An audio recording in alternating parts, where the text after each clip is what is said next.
ವಿಧಾನಸಭೆಯಲ್ಲಿ 39 ಜನ ಎಲ್ಲ ಪಾರ್ಟಿಯವರು ಭಾಗವಹಿಸಿದ್ರು. ಮತ್ತೆ ಇಲ್ಲಿ ಕೌನ್ಸಿಲ್ನಲ್ಲಿ ಸುಮಾರು 12 ಜನ ಭಾಗವಹಿಸಿದ್ರು. ಒಟ್ಟು 50 ಜನಕ್ಕಿಂತ ಜಾಸ್ತಿ ಭಾಗವಹಿಸಿದ್ರು. ಪ್ರಚೋದಕಾರಿ ಭಾಷಣವನ್ನು ತಡೆ ಮಾಡಬೇಕನ್ನೋದು ಸರ್ಕಾರ ಉದ್ದೇಶ ಆಗಿದೆ. ಆದ್ರೆ ಬಿಜೆಪಿ ಹೇಳ್ತಾ ಇರೋದು ಇದು ಟಾರ್ಗೆಟ್ ಮಾಡ್ತಾ ಇದ್ದಾರೆ ಅನ್ನೋದು. ಈಗ ಯಾರು ಪ್ರಚೋದಿತ ಭಾಷಣ ಮಾಡ್ತಾರೆ ಅವ್ರು ಮಾತ್ರ ವಿರೋಧ ಮಾಡೋದು. ಈಗ ನೀನು ಇದೆಯಾ ಅಂತ ಇಟ್ಕೊಂಡು ನೀ ಪ್ರಚೋದನೆ ಭಾಷಣ ಮಾಡದೆ ಹೋದ್ರೆ ನಿನ್ ಮೇಲೆ ಯಾಕೆ ಕ್ರಿಮಿನಲ್ ಕೇಸ್ ಹಾಕ್ತೀವಿ? ಯಾರು ಪ್ರಚೋದನೆ ಕೂಡಿರ್ತಕ್ಕಂಥ ಭಾಷಣ ಮಾಡ್ತಾರೆ ಅವ್ರು ವಿರೋಧ ಮಾಡ್ತಾರೆ.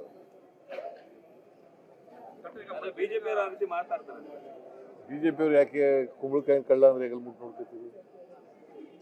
ನೀವು ಯಾಕ್ರಿ ಕುಂಬಳಕಾಯಿನ ಕಳ್ಳ ಅಂತಂದ್ರೆ ಬೆನ್ನು ಮುಟ್ಟುಗಳದು ಹೆಗಲು ಮುಟ್ಟುಗಳದು ಯಾಕೆ ಮಾಡ್ತಾ ಇದ್ರು? ಇದು ಎಲ್ರಿಗೂ ಅಪ್ಲೈ ಆಗುತ್ತೆ. ನಮ್ಮ ಪಾರ್ಟಿಯವ್ರಿಗೂ ಅಪ್ಲೈ ಆಗುತ್ತೆ, ಬಿಜೆಪಿಯವ್ರಿಗೂ ಅಪ್ಲೈ ಆಗುತ್ತೆ, JDSನವ್ರಿಗೂ ಅಪ್ಲೈ ಆಗುತ್ತೆ, ಬೇರೆ ಪಾರ್ಟಿಯವ್ರಿಗೂ ಕಮ್ಯುನಿಸ್ಟ್ ಪಾರ್ಟಿಯವ್ರಿಗೂ ಅಪ್ಲೈ ಆಗುತ್ತೆ. ಸೊ ಅದರಿಂದ ನೀವು ಯಾಕೆ ಇದನ್ನ ವಿರೋಧ ಮಾಡ್ತೀರಿ? ಯಾಕಪ್ಪ ವಿರೋಧ ಮಾಡ್ತೀರಿ? ಏಟ್ ಸ್ಪೀಚ್ನಿಂದ ಶಾಂತಿ ನೆಲೆಸುತ್ತೆ ಸಮಾಜದಲ್ಲಿ? ಶಾಂತಿ ಕಾಪಾಡಲಿಕ್ಕೋಸ್ಕರವಾಗಿ, ಭ್ರಾತೃತ್ವ ಕಾಪಾಡಲಿಕ್ಕೋಸ್ಕರವಾಗಿ ಇಂಥ ಒಂದು ಮಸೂದೆಯನ್ನು ತರ್ತಾ ಇರ್ತಕ್ಕಂಥದ್ದು. ಇತ್ತೀಚಿನ ದಿನಗಳಲ್ಲಿ ಏಟ್ ಸ್ಪೀಚ್ ಜಾಸ್ತಿ ಆಗಿದೆ. ಅದಕ್ಕೋಸ್ಕರ ಅದನ್ನು ನಿಷೇಧ ಮಾಡಲಿಕ್ಕೋಸ್ಕರವಾಗಿ ಇದು ಮಾಡ್ತಾ ಇದ್ದಾರೆ.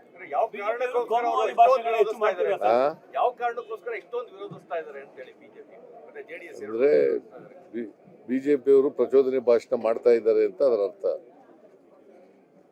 ಅಲ್ವಾ? ಈಗ ಗೃಹಲಕ್ಷ್ಮಿ ಹಣ ಸೆಟ್ಲ್ ಆಯ್ತು.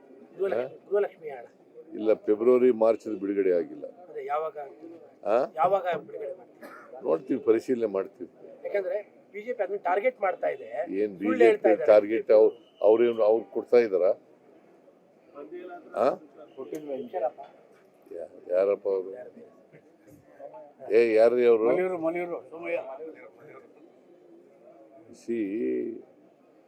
ನಾವು ದುಡ್ಡಿಲ್ದೇನೆ ಈಗ 10 ತಿಂಗಳು ಇಲ್ಲಿವರೆಗೆ ಸುಮಾರು 23 ತಿಂಗಳು ಕೊಟ್ಟಿದ್ದೀವಿ. ದುಡ್ಡಿಲ್ಲದೆ ಕೊಡಕ್ಕಾಗಿತ್ತಾ? ಯಾರಪ್ಪ ಹೆಂಗ್ ಲಪ್ಟಾಯಿಸಕ್ಕಾಗತ್ತ? ಅವ್ರ ಅಕೌಂಟ್ಗೆ ಹೋಗೋದು ಕಣೆ, ಲಪ್ಟಾಯಿಸೋ ಪ್ರಶ್ನೆನೇ ಇಲ್ಲ. ಕೇಳ್ರಿ, ಅವ್ರು ಹೇಳಿದ್ರು ನೀ ಕೇಳವ್ನೆ ಅಂತೇವನು. ಮತ್ತೆ ಅವ್ರ ಅಕೌಂಟ್ಗೆ ಹೋದ್ಮೇಲೆ ಲಪ್ಟಾಯಿಸೋದು ಎಲ್ಲಿ ಬರ್ತದೆ? ಕೇಳಪ್ಪ ಇಲ್ಲಿ, ಅವ್ರ ಅಕೌಂಟ್ಗೆ ಹೋದ್ಮೇಲೆ ಲಪ್ಟಾಯಿಸೋದು ಎಲ್ಲಿ ಬರ್ತದೆ? ಫೆಬ್ರವರಿ ಮಾರ್ಚ್ ಮಾತ್ರ ಕೊಟ್ಟಿಲ್ಲ, ಏಪ್ರಿಲ್ ಇಂದ ಕೊಟ್ಟಿಲ್ಲ. ಫೆಬ್ರವರಿ ಮಾರ್ಚ್ ಗ್ಯಾಪ್ ಇದೆ, ಅದನ್ನ ತಗೊಂಡಿದ್ದಾರೆ ಅನ್ನುವಂತ ಅರ್ಥದಲ್ಲಿ ಮಾತಾಡ್ತಾರೆ. ಇಲ್ಲ ಯಾರು ತಗೊಳಕ್ಕಾಗಲ್ಲ, ಬಿಡುಗಡೆನೆ ಮಾಡಿಲ್ಲ. ಯಾರು ಸಹ ಪಕ್ಷಕ್ಕಿಂತ ದೊಡ್ಡವರಲ್ಲ, ಒಬ್ಬರಿಂದ ಪಕ್ಷ ಅದು ಎಲ್ರೂ ಒಪ್ಕೋಬೇಕಾಗಿರ್ತಕ್ಕಂಥ ವಿಚಾರ. ಯಾರು ಒಬ್ಬರಿಗಿಂತ ದೊಡ್ಡವರ, ಪಕ್ಷಕ್ಕಿಂತ ದೊಡ್ಡವರಾಗ್ಲಿಕ್ಕೆ ಸಾಧ್ಯನೇ ಇಲ್ಲ. ನಾಯಕತ್ವ ಬದಲಾವಣೆ ವಿಚಾರನ ಹೈಕಮಾಂಡ್ ತರಬೇಡಿ ಅಂತಾರೆ ಸರ್. ಆ ಚರ್ಚೆ ತರಬೇಡಿ ನಮ್ಮಲ್ಲ. ಅವ್ರು ಹೇಳಿದ್ರು ಓಪನ್ ಆಗಿ ಹೇಳ್ರಿ, ರಾಹುಲ್ ಗಾಂಧಿ ಅವರು ತೀರ್ಮಾನ ಮಾಡಬೇಕು, ಹೈಕಮಾಂಡ್ ತೀರ್ಮಾನ ಮಾಡಬೇಕು. ಅವ್ರು ಏನ್ ತೀರ್ಮಾನ ಮಾಡ್ತಾರೆ ಅದಕ್ಕೆ ಬದ್ಧ. ಸ್ಥಳೀಯ ನಾಯಕರೇ ಬಗೆಹರಿಸ್ಕೊಳ್ಳಿ ಅಂತ ಹೇಳಿದ್ದಾರೆ ಸರ್. ಸ್ಥಳೀಯ ನಾಯಕರಲ್ಲೇ ಬಗೆಹರಿಸ್ಕೊಳ್ಳಿ, ನಮ್ಮ ಹತ್ರ ತರದ್ ಬೇಡ ಹೈಕಮಾಂಡ್ ಲೆವೆಲ್ಗೆ ಅಂತ. ಅದೇ ಈಗ ನಾನು ಮಾತಾಡಿದ್ದೀನಿ ಹೈಕಮಾಂಡ್ ಅವ್ರ ಜೊತೆ. ಅವ್ರು ಏನು ಹೇಳಿದ್ದಾರೆ? ನಾವು ತೀರ್ಮಾನ ಮಾಡ್ತೀವಿ ಅಂತ ಹೇಳಿದ್ದಾರೆ. ಹೈಕಮಾಂಡ್ ಅವ್ರು ಏನ್ ತೀರ್ಮಾನ ಮಾಡ್ತಾರೆ ಅದೇ ಸರ್ ಆಗ್ತಾ ಇರುವಂತದ್ದು. ಅದು ಯಾವಾಗ ಅನ್ನುವಂಥದ್ದು ನೀವು ಕಂಪ್ಲೀಟ್ ಅವ್ರು ಯಾವಾಗ ತೀರ್ಮಾನ ಮಾಡ್ತಾರೆ ನೀವು ಕಂಪ್ಲೀಟ್ ಸಿಎಂ ಸರ್, ನೀವು 5 ವರ್ಷ ಸಿಎಂ ಸರ್. ಅದು ಬೇರೆ ಪ್ರಶ್ನೆ. ಹೈಕಮಾಂಡ್ ಅವ್ರು ಏನ್ ತೀರ್ಮಾನ ಮಾಡ್ತಾರೆ ಹಂಗೆ. ಟಾರ್ಗೆಟ್ ಇದೆಯಾ ಸರ್? ಟಾರ್ಗೆಟ್ ಇದೆಯಾ ಸರ್?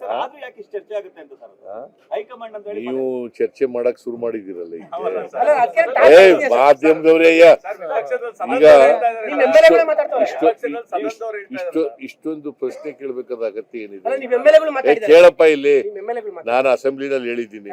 ಅಸೆಂಬ್ಲಿನಲ್ಲಿ ಹೇಳಿದ್ಮೇಲೆ ಮತ್ತೆ ಯಾಕೆ ಚರ್ಚೆ ಮಾಡ್ತೀನಿ? ಮಾಡ್ಲಿ, what my death is A president of the party, DK Shivakumar. What is wrong in that? He is a president of the party. KPCC ಅಧ್ಯಕ್ಷರು ಯಾರು? ಯಾರು?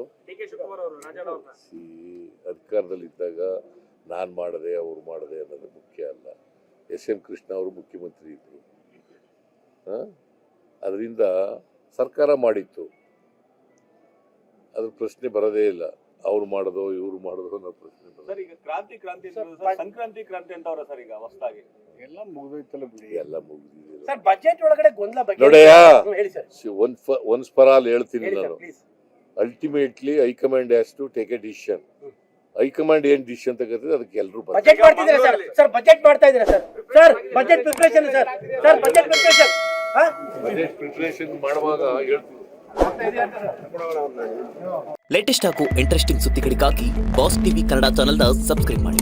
ಹಾಗೆಯೇ ಬೆಲ್ ಐಕಾನ್ ಪ್ರೆಸ್ ಮಾಡಿ. ಇದರ ಜೊತೆಗೆ ಫೇಸ್ಬುಕ್, ಇನ್ಸ್ಟಾಗ್ರಾಮ್, ಎಕ್ಸ್ ನಲ್ಲೂ ಮಿಸ್ ಮಾಡದೆ follow ಮಾಡಿ.